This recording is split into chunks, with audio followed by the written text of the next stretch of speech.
Starting with the name of Allah, who is the most beneficent and the most merciful. Dear students, welcome to the Quick Learn Academy by Arusairam. In this video, we will discuss the Physics Class 9, Chapter number 2, and the topic is Motion of Freely Falling Bodies. Dear students, video को start करने से पहले अगर अभी तक आपने channel subscribe नहीं किया then kindly do subscribe my channel which is Quick Learn Academy by अरुसाइरम। डियर स्टूडेंट, सबसे पहले हम टॉपिक के मीनिंग को देखते हैं कि motion of freely falling bodies होती क्या है। जब भी आप किसी ऑब्जेक्ट को फॉल कराते हैं थ्रू सम सर्टेन हाइट, तो ऑब्जेक्ट जो है वो फ्रीली मूव करता है। इस तरह की मोशन को कहा जाता है motion of freely falling bodies. इसके बारे में बहुत पहले कॉन्सेप्ट दिया था एरिस्टोटल ने। एरिस्टोटल के कॉन्सेप्ट के अकॉर्डिंग ऐसे ऑब्जेक्ट्स जो कि हैवी हैं, जिनका वेट ज़्यादा है, वो फास्टली मूव करते हैं as compared to the lighter ones. और ऐसे ऑब्जेक्ट की वेलोसिटी बहुत ज़्यादा होगी और एक्सेलरेशन भी बहुत ज़्यादा होगा, और ये सब डिपेंड कर रहा होता है वेट के ऊपर। और उन्होंने अपने इस आइडिया को एलेबोरेट किया था थ्रू गिविंग एग्जाम्पल कि एक ऑब्जेक्ट, दो ऑब्जेक्ट्स लिए थे। एक ऑब्जेक्ट जो है दूसरे ऑब्जेक्ट से 10 टाइम्स हैवियर था। तो जो 10 टाइम्स हैवियर ऑब्जेक्ट था उसकी जो है वो स्पीड बहुत ज़्यादा थी, मींस वेलोसिटी एक्सेलरेशन ज़्यादा थी, तो वो जल्दी मूव किया as compared to the lighter ones. जबकि ये जो कॉन्सेप्ट है ये टोटली रॉन्ग है। इसको निगेट किया था गैलीलियो ने। गैलीलियो फर्स्ट साइंटिस्ट थे जिन्होंने नोटिस किया था ग्रेविटेशनल एक्सेलरेशन को, और उसके लिए उन्होंने एक एक्सपेरिमेंट परफॉर्म किया था। और वो एक्सपेरिमेंट क्या था उसको डिस्कस करने से पहले हम ये जो मैंने आपको बातें बताई हैं इनको रीड कर लेते हैं। एरिस्टोटल कॉन्सेप्ट क्या था? Heavy object moves faster than lighter ones. Velocity at which the object fall actually depend upon the weight. For example, an object 10 times heavier moves 10 times faster than the lighter ones. Galileo, first scientist, noticed the gravitational acceleration. He negated the concept of Aristotle. He performed the experiment. Dear students, तो आपने MCQs के लिए यहाँ पे बात याद कर लेनी है कि आ सकता है पेपर में MCQ, who firstly notice the gravitational acceleration, या इस तरह से भी आ सकता है who gave the idea of gravitational acceleration. So the correct answer will be Galileo, not Aristotle. अब हम डियर स्टूडेंट्स एक्सपेरिमेंट की बात कर लेते हैं। एक्सपेरिमेंट कुछ इस तरह से परफॉर्म किया गया कि लीनिंग टावर ऑफ पीसा से दो राउंड शेप बॉडीज़ जिनका मैस डिफरेंट था, एक लाइटर और दूसरा जो है वो हैवियर बॉडी थी।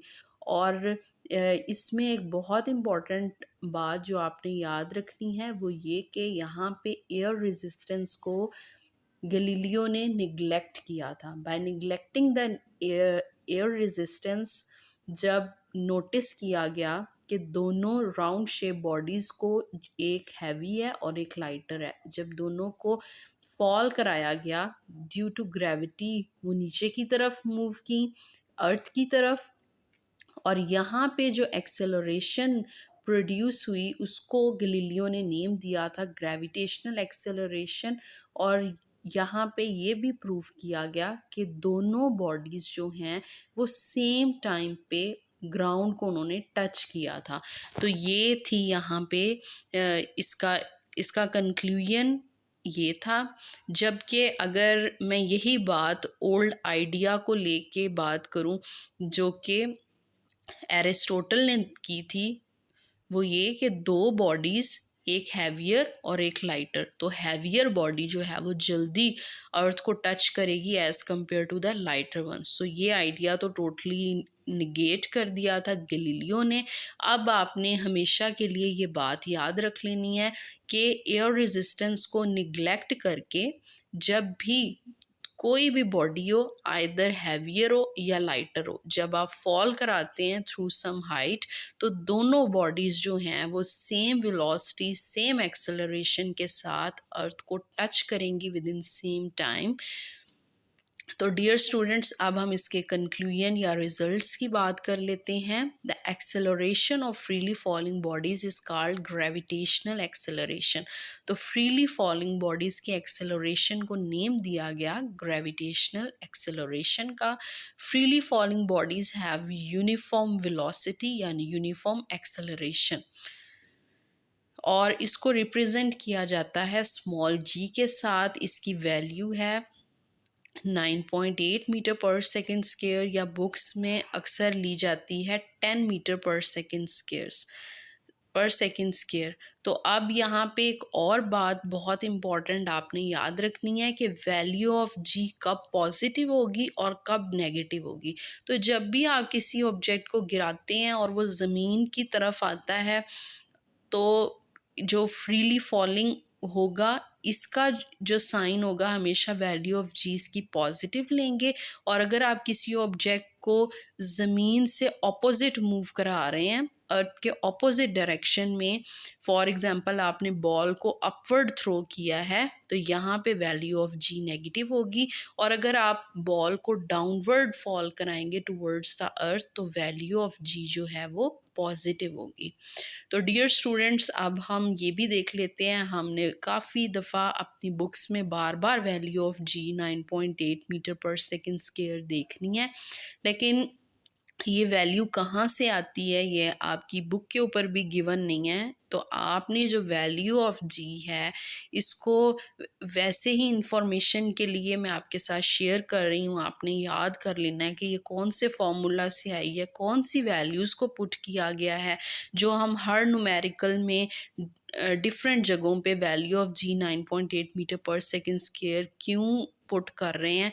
तो इसका जो है वो आंसर ये है कि वैल्यू ऑफ जी कैलकुलेट करने का फॉर्मूला जो है वो है G is equal to capital G M E over R square. जो कैपिटल जी है ये यूनिवर्सल ग्रेविटेशनल कांस्टेंट है। ये आप नेक्स्ट कमिंग चैप्टर में इसके बारे में भी पढ़ेंगे, और इसकी वैल्यू आपने याद रखनी है 6.7 10⁻⁻11 न्यूटन मीटर स्क्वायर पर किलोग्राम स्क्वायर।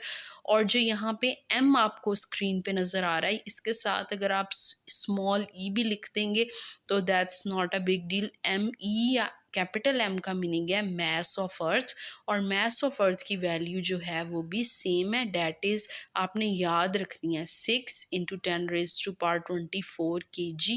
और आर जो है वो रेडियस ऑफ द अर्थ है, ये भी आपने वैल्यूज़ याद रखनी है 6.4 10⁻6 meter square. After putting these values in the given formula, you will get the answer 9.8 metre पर सेकेंड स्क्वायर। तो इस तरह से बच्चों आपने ये वैल्यू अच्छे तरीके से याद रखनी है, और इसको for the sake of information के ये वैल्यू कहाँ से आ रही है ये भी फॉर्मूला आप अगर अपनी इंफॉर्मेशन के लिए लर्न कर लेते हैं तो कोई बुरी बात नहीं बल्कि अच्छी बात है।